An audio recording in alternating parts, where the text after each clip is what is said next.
Hi guys, my name is Tristan. Today it was such a great opportunity to deliver my presentation to everyone about the ancient city Colosseum. In this topic, our team is going to talk about the history background of the city, structural layout, type of ornamentation, and also material used in Colosseum. First of all, I'm going to talk about the history background of Colosseum. The Roman Colosseum is one of the most recognizable and impressive structures in the world, originally named Amphitheatrum Flavium. It was given the name the Colosseum during the Middle Age. It is the tallest structure ever built, located on the outskirts of the city, placing it both literally and symbolically at the heart of Rome, located at Italy. The city needed an amphitheater as a gift to the Roman citizens in that place. The Colosseum can be thus interpreted as a great triumphant monument built in the Roman tradition of celebrate great victories.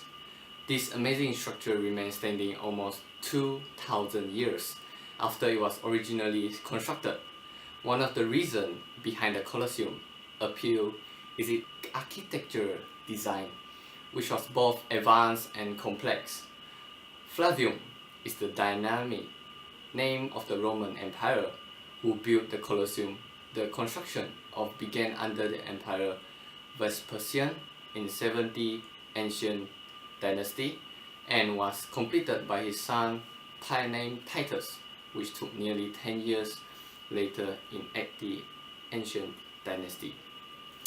In the amphitheater, a Roman invention were held shows that we would condemn. Today, the most popular were the hunts and gladiatorial games. The Roman ruling class was obliged by laws and by the expectation of the people to organize this show to gain favor of the citizen. It was used to hold events and magnificent games that last 100 years, which appeased and gained the favor of the people of Rome. Blood sports and death were the real purpose of the spectacular show, and an entire profession arose to meet the massive entertainment. Events and games held in the amphitheater included plays, carrot races, and some believe even naval battles were also held there. The most common event were the hunts and gladiator fight. The hunt pitted animals against animals or people against animals. Over the history recount of more than 9,000 wild animals such as lions, tigers, bears, elephant, leopard, and many more were killed in a single day's event, and often brutality was the key to succeed in the game. The gladiator fights, which were the most popular game between gladiators against one another. The gladiators were typically men who were considered criminal, or men who were slaves or prisoners of the war. These combats were attended by the poor, the rich, and frequently the empire himself. As gladiators fought, vicious cries and curses were heard from the audience around the Colosseum. One contest after another was staged in the course of a single day. During this game, the arena could hold as many as 50 to 80,000 people who were seated according to their nobilities, with the noble class seated closest to the arena floor and the women began seated furthest back. More seated added later to increase its seating capacity. A series of underground tunnels is used to house animals and slaves.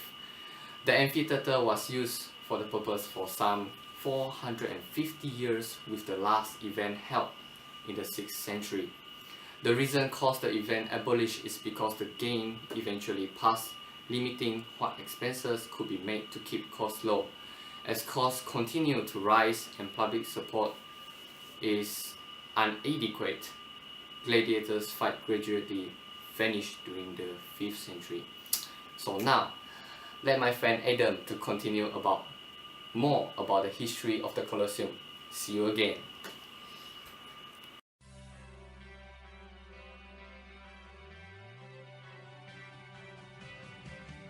Its use, the Roman Colosseum was damaged by two events: a fire in 217 AD and an earthquake in 443 AD. but was repaired both times. The Colosseum was used for gladiatorial combat until 435 AD, and wild animals hunts continued until the early 6th century.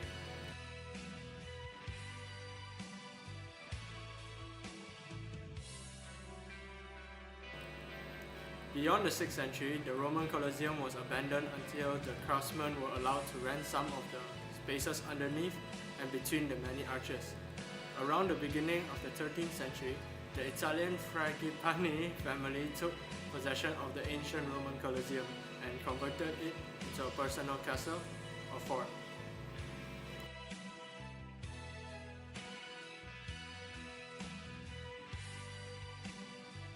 In 1244 AD, Pope Innocenzo IV and the Catholic Church took possession of the Colosseum.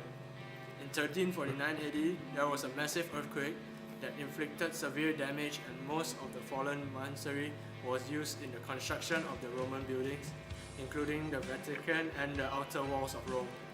And robbers removed the marble facades, the exterior walls, and even the bronze couplers that were used to join the marble facades to the perimeter walls.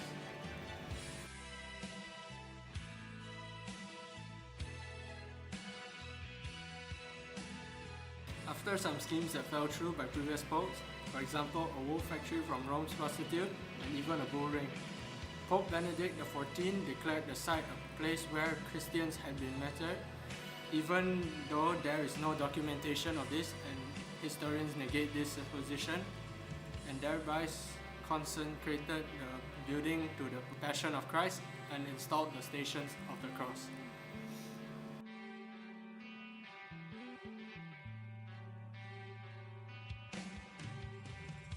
Since the consecration by Pope Benedict XIV, the Catholic Church have initiated many restoration projects and cleanups of the Roman Colosseum, including the stabilization of the perimeter walls, removal of vegetation, and the excavation of the tunnels and chambers of the arena structure.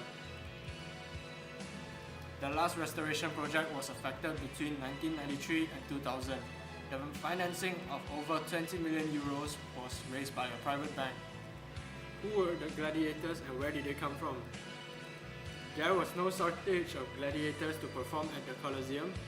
Most of these gladiators were slaves, either descended from debtors or prisoners of war from military campaigns in Italy, Spain, Carthage, Gaul, Britain, North Africa, and the Middle East. Slaves were sometimes given the chance to fight for a short time for their freedom. In addition, some gladiators were also common citizens who dreamed of fame and females' attention. Of course, victors received massive sums of money too. Adventurous Roman women would pay large sums to spend the night with the victorious gladiators. It is said to bring good luck. Of course, that was the only reason. Thank you.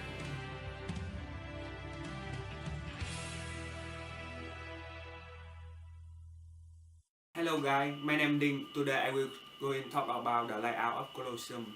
First of all, people in the room have divided into different levels of the people. For example, the highest noble person will be the emperor, and the lowest noble people will be the slave.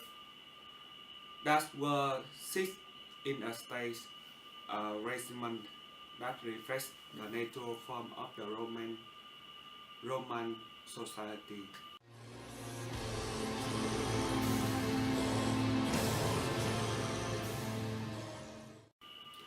The special structure building were revised at the north and south and deeply for the emperor and the Preston Virgin.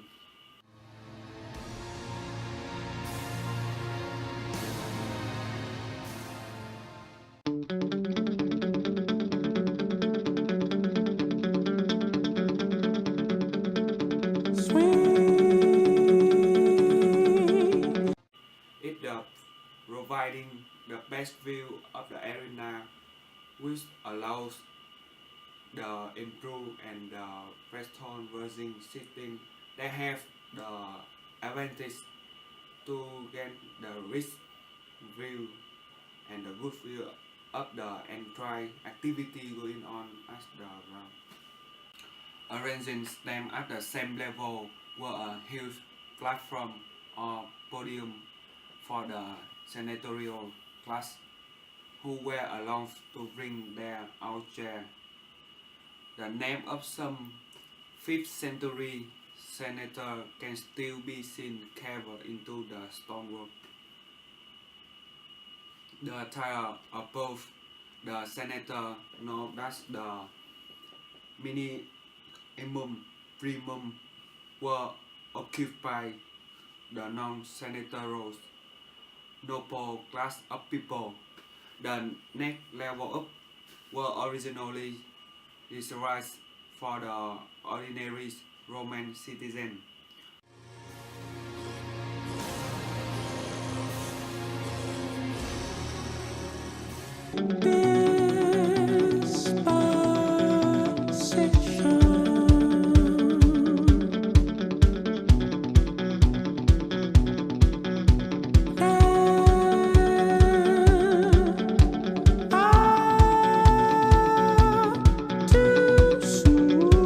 The lower part were for the wealthy citizen, and while the upper part were for the poor citizen, and the specific sector were provided for other social group of people.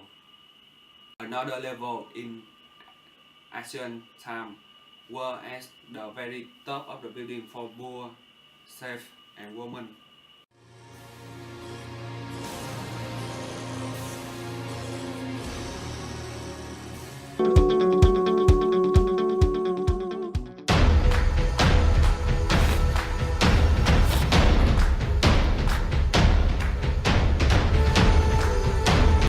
It have the most bullshitting arrangement because it is not fair for everyone.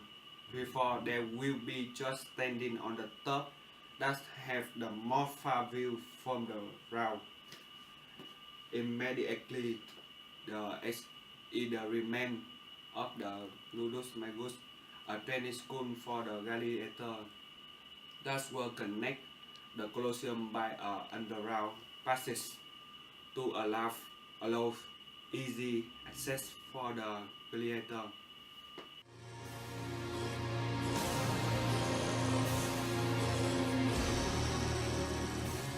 Around the perimeter of the Colosseum at the distance of 18 meters, like about 59 feet from the perimeter, were a series of the tall stone blocks.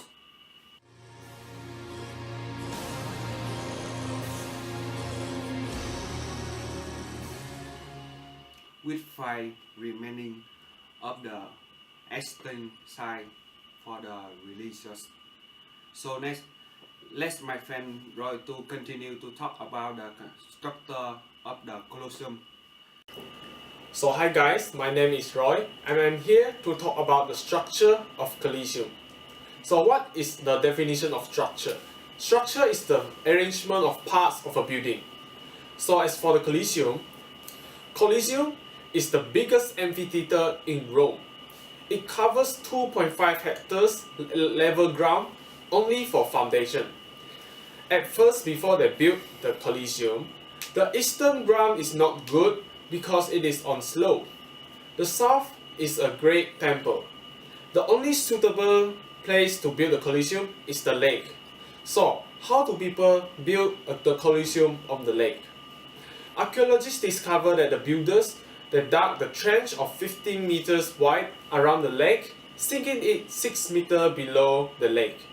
They aligned the trench with stone walls and filled the space between them with cement. They aligned the trench with stone walls and filled the space between them with cement. Finally, they channels the water through the existing funnels that channels the water into the Tiber River. When the lake is empty, the challenge wasn't over. They have to find a way to stop the rain water flooding the arena. For the solution, they designed a drainage structure that constantly channels the water out of the Colosseum. To ensure the efficient flows of water, the engineer have to slope the drain at a gradient of 2.5%. If the angle of incline is too shallow, the water will not be drained away. However, if the angle of incline is too great, it backs up and the water simply pools. So what makes the amphitheater strong enough to hold over 50,000 people without collapsing under its own weight? The most important solution is the arch. The arch is perfectly designed to bear the heavy load. A series of blocks is assembled together in semicircular form and is supported on top of two pillars. The weight of the building is distributed evenly over the two sides of the pillar. This allows the pillar to bear enormous load, and because the space in between the pillars is empty, this also reduces more the weight of the whole structure. On the outer ring, 80 gigantic arches of 7 meters high form a giant ring around the perimeter. On top of this is another two sets of 80 arches, and together they form a 240 arches in total. Within this, the engineer planted 6 rings in the center of the Colosseum.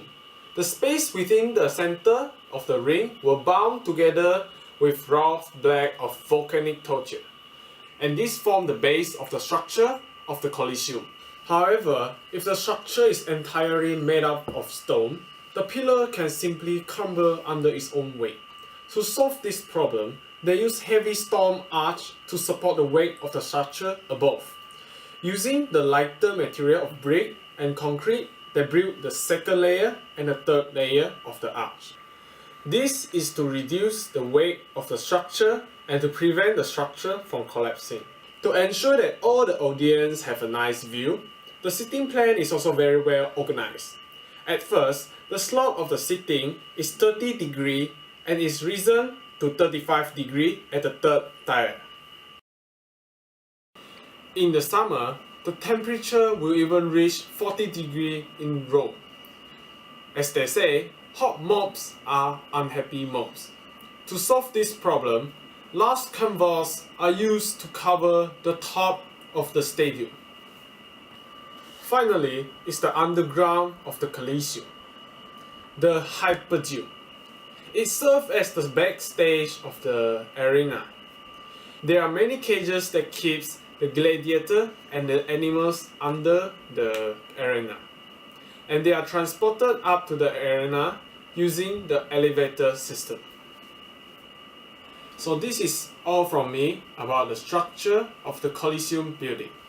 So now Gary will proceed to the material used to construct the Colosseum. Hey guys, I'm going to talk about the material used in building a Colosseum. So now, bring me to the Colosseum. Hey dude, bring me to Colosseum, not tennis court.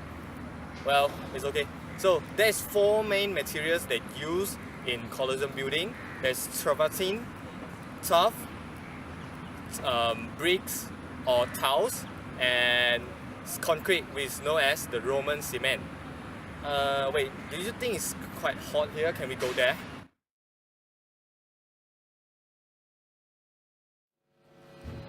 So the first material is the travertine. The travertine is a limestone, which the Roman will call it a lapis turbulens.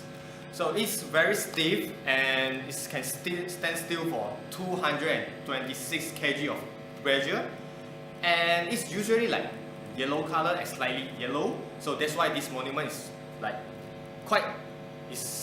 appear as a yellow hue. The outer wall of Colosseum is covered by 100,000 cubic meters of travertine stone and is supported by 300 tons of iron clamps, and it's used for the main pillar and the ground floor. The second materials they usually use for minor pillar and radial walls is tuff. Tuff is a stone which is colored in grey and is produced by the eruption of volcano. So it's like cement. So they usually using to produce a special cement like to do the walls. The third item is the tiles and bricks.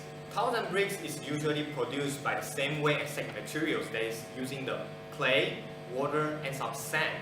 So the clay usually you bake under high temperature about 800 Celsius to make it solid, and tiles usually will put in the wood mold so it will come out with a flat size. After that is the materials is about the tiles and bricks. Tiles actually is in the pieces, but bricks is in the block shape. So they're actually produced by the same way and same materials. There is the clay, the water and some sand. So for tiles, they usually press the mixture into a wooden mold and drying under the sun. After that, they will place it in the oven for temperature about 800 Celsius. And that is how the tiles produce out. And the bricks, they would just put it in a square or rectangular mold and place in the same way. So these two materials is important because it's used for walls, and for floor only the tiles can use it. Roman cement, which is known as the concrete, is made from the mixture of ground limestone and the clay. So usually this mixture will add with the water and leave it to harden as the stone. This is important to do the support structure. Marbles is usually used by Romans to do about the decorative works such as the statue, ornaments and drinking fountains. The lead and terracotta pipes is usually used from water and sewage system. Thank you. The decorative ornaments used for Colosseum are columns, which are located at the outer region of the Colosseum. To start off with, what is a column? A column or pillar in architecture and structural engineering is a structural element that transmits through compression the weight of the structure above to the other structural elements below, and in other words, a column is a compression member. Columns are vertical and upright pillars and may provide support or simply be purely decorative. The columns are divided into three portions. The lower portion of the column is called the base or stylobate. The middle section is called the shaft, and the upper portion is called the capital. The area which the columns support is called the entablature. There are three types of columns used for the Colosseum, and the Doric order or style of the columns are the oldest and the simplest of the classical styles. It is characterized by the heavy fluted columns with plain saucer-shaped capitals and base. The capital of the Doric column consists of a cushion-like convex molding known as a chinis and the square slab also called as the abacus. The first level of the arches at the Colosseum are framed by half columns of the Doric order. The Doric order were considered to be able to hold more weight and is represented at the bottom of the Colosseum, and was therefore considered to be able to hold more weight, and the height to thickness ratio is about 8:1, developed by the western Dorian region of Greece, and is the heaviest, most massive order among the three. The first level is 34 feet high, and the Doric arches are 23 feet high and 14 feet width. The Ionic order is the second style of the Roman columns and is invented by the aesthetic Greece and is more graceful, though not so imposing as the Ionic style. The capital of the Ionic style is more ornamented than the Doric, and the shaft is more fluted and slender. The Roman columns are characterized by the capital, which is formed but with two opposed volutes. The second level of the arches, the Colosseum, are framed by half columns, the Ionic order. On top of the capital is characterized shape of a scroll or called as volute. At the four corners, the height of the thickness ratio is 9:1 at the Ionic column and is sometimes associated with academic buildings. The Ionic style columns were used in the second level of the Colosseum. The second level of the Ionic order or style is 38 feet high, and the arch is measured 21 feet high and 14 feet width. The Corinthian column is the most ornamented among the three Greek architecture. The Corinthian order exhibits a greater refinement and elegance than the other two styles of columns. The Corinthian Roman column are characterized by the slender fluted columns. The capital have an almost bell-shaped capital decorated with an atticus leaves. The Corinthian Roman columns were often surmounted by a more ornamented entablature, and the third level of the arches of the Colosseum are framed by half columns of the Corinthian order. And the column was created by the sculptor Clamicus, probably an Athenian. It is sometimes called the feminine order because it is at the top level and hold the least weight, and it is also at the slenderest thickness to height ratio, which is 10:1, located at the third level. The Corinthian style, it has a height of 37 feet high, with arches being 21 feet high and 14 feet width.